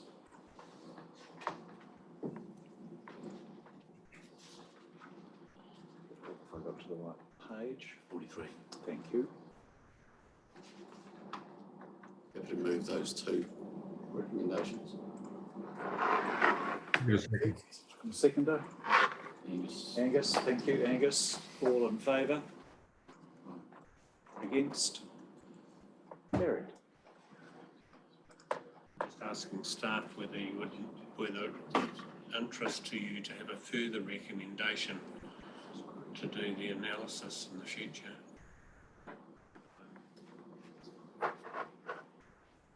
I understand you're going to do it, but do you want something? I don't know, I can deny ever having said I would, but it's in the minutes. It's in the minutes, yes, I'm happy with that. Undertaking. Yeah, and I think the level of interest is clear, so we'll keep it moving. Just on stranded assets too, I'm aware that the Waikato LAS is doing a piece of work for across the Waikato councils, and it's invited the Bay of Plenty councils to participate in trying to put together something that is an aggregated view of what stranded assets might look like. I will investigate that, and if I think there is potentially some value, I will table that for you folk to consider as to whether it's worth participating in. There may be just some learning out of it that is of value. Yeah, if I may, that'll be really helpful. What I've noticed, some of the larger councils with more staff resources have been putting a lot of time and effort into what the future might look like and things that we have to get in place. For us, it's quite tricky, especially with the shared services agreement. So if there's anything that you have access to that could be of value to us, please pass it on, and we can just leverage of that. Yep. Okay. I'll be more active. So Yeah, great. Thank you. Andy. Now, I raised this issue with Entity B the other day. So we have a working group of mayors and chief executives. And I said, what I suspect will happen, for instance, if this legislation goes through in its current form, that there's likely to be an amalgam of for instance, especially for those councils on borders, you may well find that some of your services are provided by, say, Entity B and some provided by Entity C. If these don't, that's just a commercial relationship between those entities. But also, if that doesn't go through, there's quite a lot of talk around, what's the alternative model for restructure. And I think that you could well find, for instance, within our district that we have a series of different relationships, and they may well be with Taranaki, they may well be with Manawatu, etc. We just don't know where this sits at the moment. But that's the conversation that we've also got to take into the setup of these entities, into those boards. Absolutely. One of the things that you may well be aware of, it may well have been discussed at that meeting, Peter certainly is aware of it, where Michael McCartney has indicated that the regional councils are taking a view of how they work together and effectively put together a shared services model. Michael's leading that. So that's one level. The other comment I would make, and it's something that I have been very strong about in both of the LASs that I'm involved in, is that there is absolutely no reason for the regional boundaries to be a constraint on collaboration or cooperation. In fact, if you think about it, the LASs are only formed by dint of rivers. It's the only reason that those groupings exist. And actually, there's frequently councils of similar scale or size or asset owning base as a more common and sensible partner for an activity. So I think there's a lot of willingness to collaborate. The difficulty is in the setup of the balance sheets. So, for instance, I don't want to go on too long here, but essentially with the way that the entity boards will be structured, their ability to borrow will be against the collective balance sheets of those authorities. So that then constrains a shared relationship.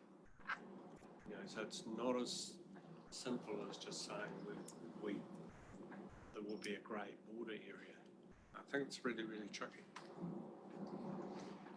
I would argue that the time that we are entering now, is another one similar to 10 years back, where there was considerable threat of change in local government. That's clearly on the table now. And one of the good aspects of that is it stimulates a lot of discussion and debate about how do we do things better. And I think we're very clearly in that mode. I'm sure we will all benefit from that. Anyway, we should move on. Mr. Toombs, on to, please, Audit and Risk Committee work programme. Thank you very much, Chair. Yes, item 9.4, standing item on our agenda, just to see if the committee would like anything changed in the standing work programme. I would just draw attention to page 45, with a comment there, and it kind of flows from something Peter mentioned as per page 12 of the minutes, that we don't want to be taking the same reports to different committees. So what we've suggested there, you can see on page 45, is that the annual report, which has traditionally come to this committee, goes to the Finance and Risk Committee, Finance Committee, and the management letter comes to this committee, so we're not taking the same reports to different committees. Apart from that, I'm happy to take any suggestions to changing the standing work programme. Nothing that leaps out to me, and in fact we've already, the previous item is the addition to the list, which is I think of strong interest, but I'm very comfortable, and there's no sense of proprietorial ownership of any reports from this committee, so if there's something that should sit more comfortably with another committee, then very happy for that to do so. So I would just point out on page 45 that I did suggest that the management accounts be brought to this committee in full. I think, Chair, you had a comment that you'd be happy just to see a summary of key points. So, with the exception to that in my kind of report, on page 45, then a scaled down version of the management accounts will come to this committee in the future. So you already go to Finance and Performance Committee. And again, with any of the items raised by Finance, and comments or questions. I can certainly see if there are concerns that there would be a direction from the Finance and Performance Committee that perhaps Audit and Risk should be If that's appropriate. reviewing a specific section. Yeah. Thank you. And also, just as an aside, thank you for the work that you did previously on the gifts and hospitality policy, which is noticed here. I unashamedly stole it for another board which didn't have one, and we needed one. So thank you, saved me an enormous amount of work. So anything further on the work program? I think it looks very comprehensive. Thank you. Thank you. So we have 2 recommendations on page 47. We received and we have provided feedback. So, mover and seconder for those 2 recommendations. Thank you, Nigel. Thank you, Dave. All in favour? Aye. Against? Carried. Sorry, Angus, I didn't come back to you. My apologies. Just anything on those items that you wanted to? No issues. Okay, thank you. All right, so we're on to reports for information, and happy to take these all as read as a bundle and just walk through. Is there anything in particular? Let's start with the protected disclosures update. Sharon, anything you wanted to raise? No protected disclosures. Andy? Just in terms of protected disclosures update, councillors are not employees.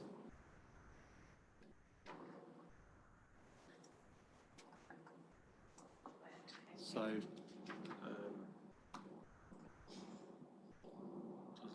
The Councillors Act in section 2, the very last paragraph says that the Act defines employee as contractors, volunteers, etc., and elected members. right, that's fine. Yes, Sorry, I didn't read that. I forgot about it. I believe that is defined in the Act.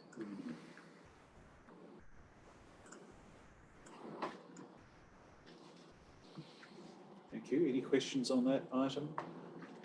My suggestion. Just a comment from me, Craig. Andy's comment or query there highlights one of these sort of knife edges that we run along within local government with respect to being elected members or employees, and sometimes we're counted as part of the staff team and sometimes we're not. And I guess we all have to be diligent about this, but it would be really nice to see something out of central government that says actually you are or you aren't, because there's many spaces where we're effectively out of the room, and other spaces where we're in the room, and sometimes we're standing in the doorway. You know, it's like, and I guess for the general public, you know, it's bad enough for us to keep up with it, but for the general public, it would be quite confusing. Understand, absolutely. I think we're lucky to have folks sitting around this table who do understand the various places and the hats that you wear and when they change. So, but unfortunately, it's not something we can do anything about.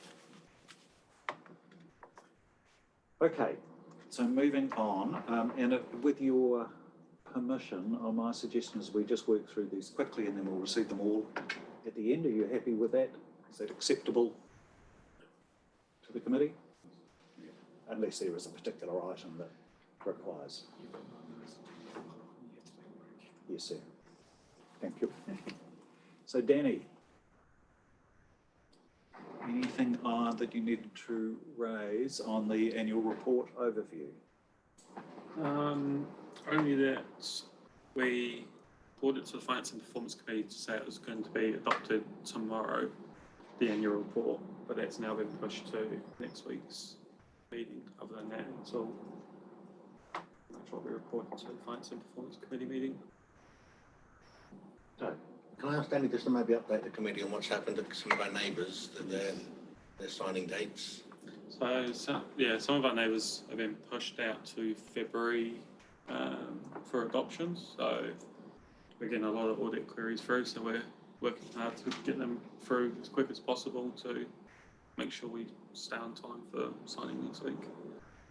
But yeah. Oh, I think, if I may, I think it just demonstrates the pressure the audit office is under completing all their audits. So quite a few dates are being pushed back. And that's not a reflection on the council's ability to provide the accounts. No, not at all. No. This was raised at MWLS on Yes. Monday. It seems to be quite a challenge for a whole lot of our neighbours. And when Danny confirmed that we are still on track to have ours approved this year, I thought that is actually a huge compliment to the efforts that we've been putting in. And I've just said to Danny, let's focus on these things and get them done, get it in and get it completed before we fall into that same group. But I think it's due to the attention we've been paying. So good work there. Just to add a conversation that I've had with an audit director from Audit New Zealand and another local government body that I'm involved in, the Wellington has actually dictated their priorities. So they are sitting there going, we would really like to get on and do this. Same as the LAS issue, but our hands are tied. We've been told we have to put our effort. One of the options that we're considering on that particular party is whether they can do some of the preparatory work for 2 years audit in one, to try and look for efficiencies. There may be looking at how they can do that. Yeah, there's no sign of them catching up. It's the reality. The feedback I had from the audit office is that they normally, for 4 to 6 months of the year, get 30% of their staff from the big accounting firms, the PwCs, and they're getting none currently. So their workforce is down by at least 10 or 15% in total. Andy? Yeah, I'd just be interested around the timeframes that staff would want in terms of a determination as to whether we are doing an annual plan next year, a long-term plan, or no annual plan. There's a whole lot of options within that. So go back a couple of years ago, we didn't do an annual plan. Essentially, in terms of the consultative procedure, we said, we're adopting effectively year 2 of the LTP. The other extreme is a review of the LTP. And I can see some potential advantages in that. Around the timeframes to make those sorts of decisions in terms of staffing, my guess is we're probably looking at January, February. For instance, if we were going to do a review of the LTP, and it could actually be triggered, for instance, if we had a substantial work program change, from one emphasis to another, that could trigger the special consultative procedures around the requirements for one. But it is something that I don't want to see staff suddenly saying, excuse my language. A review of the LTP, you'd be suggesting that's a review of the LTP in year 2. Do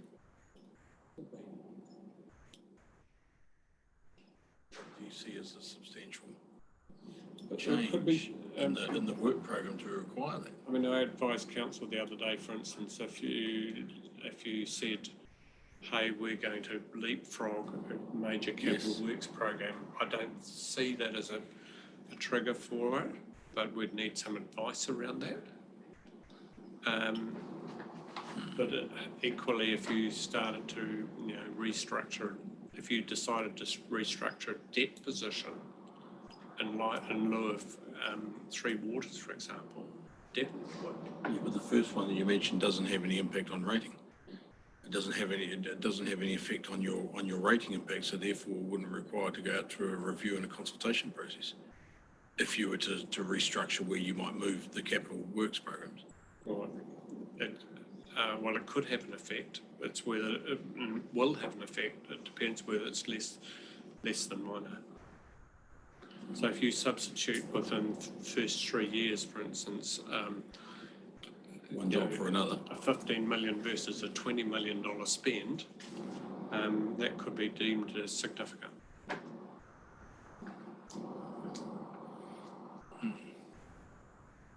Just seems to me to be a fairly dramatic approach to be considering on year 2 of an LTP, to go to a full consultative review. It's a significant amount of work. Well, when I say triggering an LTP, it doesn't necessarily mean involving all sections of the LTP. You can, to my mind, you can trigger an LTP type because that's just the consultative procedure. So it would be restricted to those areas that you needed to change or wish to change. So I think that's potentially a little bit of a hybrid. But the clock's ticking. And my guess is that the latest you'd want to signal that sort of stuff would be February. Can I just add to that? So if it's a new LTP, it's required to be, or LTP amendment, it's required to be audited. And as we've just heard, the audit staff don't have any resourcing and still has to be adopted by 30 June. So to get an LTP amendment through audited would be quite a big work program by 30 June to get through and approved. And that's why I'm signalling the question around timeframes. So his annual plan is just sort of a internal, doesn't need to be. Yeah.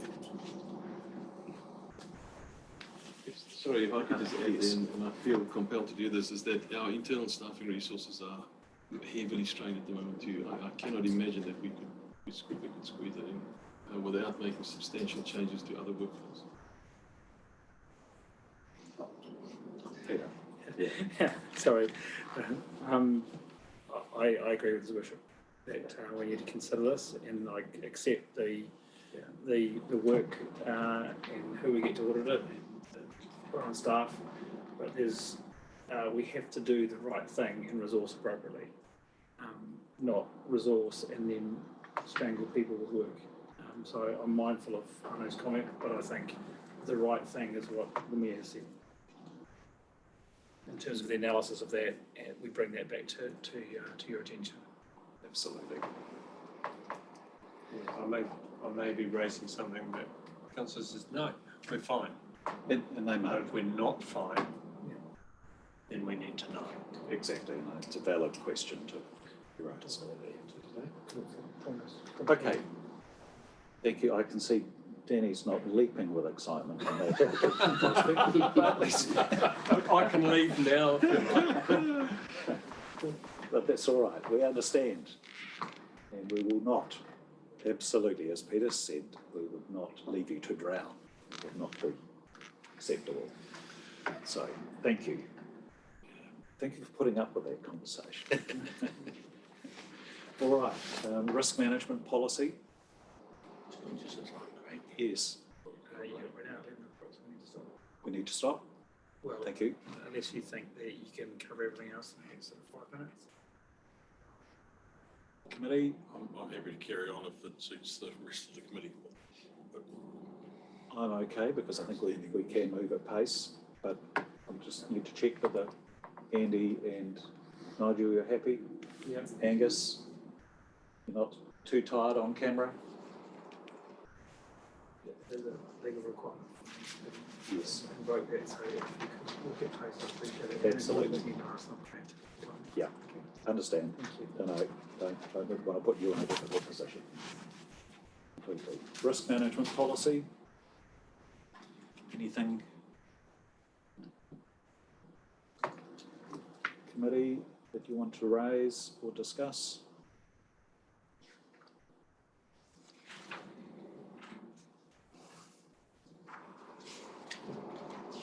No, it's looking. No, I just, Thank you.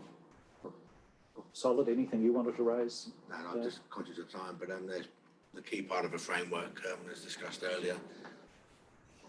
We have management accounts. Dave, anything here you wanted to highlight? No, I think that the report covers most of the angles. The CapEx progress is something we're keeping an eye on, but from operating income and expenses, fairly comfortable. All right. Thank you. Committee, any points to raise? No. It's a good level of comfort there. Thank you, Dave. Internal audit program. Just an update to last quarter's report, where we're heading with this But issue. I'm on a council Zoom call. Can I call you back? Yes, you may. You can mute. Yes, yeah, no, going to do that. That's right. I'll cut him off. Being a little bit sprung on us. That's okay. We will close our ears for any comments he makes. Thank you, Ash. Yes, so this year's internal audit program, moving ahead as we've agreed. Absolutely. And again, I need to thank you because I have used this as an example with other audit and risk committees. Trying to get them set up and understand what the scope of their activities should be. Thank you. It's been very useful. we discuss royalties. We can discuss royalties. Absolutely. Audit New Zealand, management leader points.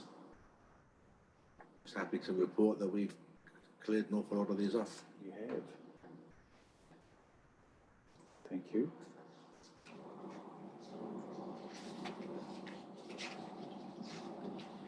Any questions? Nope. Been through the insurance update.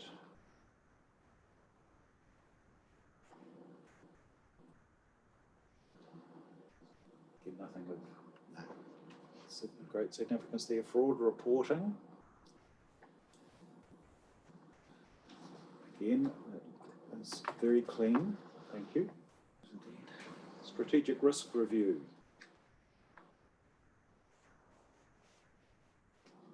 Yes, so just I'm just verbalising the report. ELT has gone through and updated 4 of the risks, as you can see. And we'll continue to work through the risk register to update them. Certainly happy with those changes, committee. Any? Just a couple of wording things in which didn't seem to make sense, and I was trying to quickly get to where that was.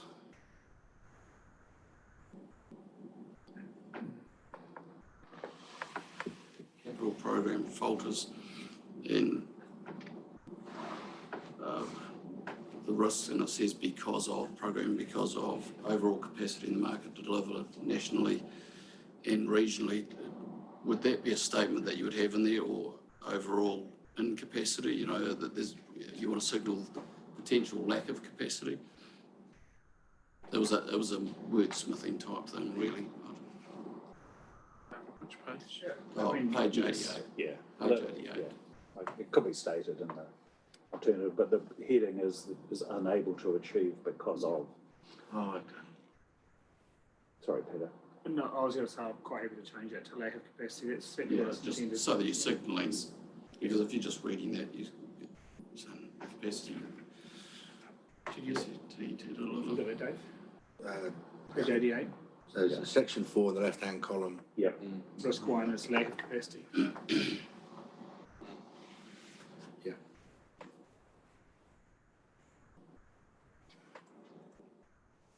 Thank you, Nigel.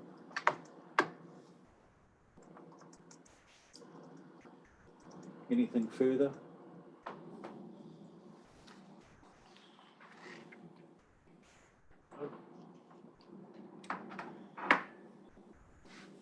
Thank you. Well, in terms of, can we please, because we haven't moved and received all of those reports, could I have a mover and seconder, please? Thank you, Nigel, and thank you, Dave. All in favour? Aye. Against? Carried. So now we have public excluded. We need to enter the time, 11:07. We have to move with even more pace. Sorry, Craig, we'll just need to stop the live stream Thank you. before we begin. Yes, of course. I didn't think of that earlier, actually. Carol's going to get late to fix the live stream.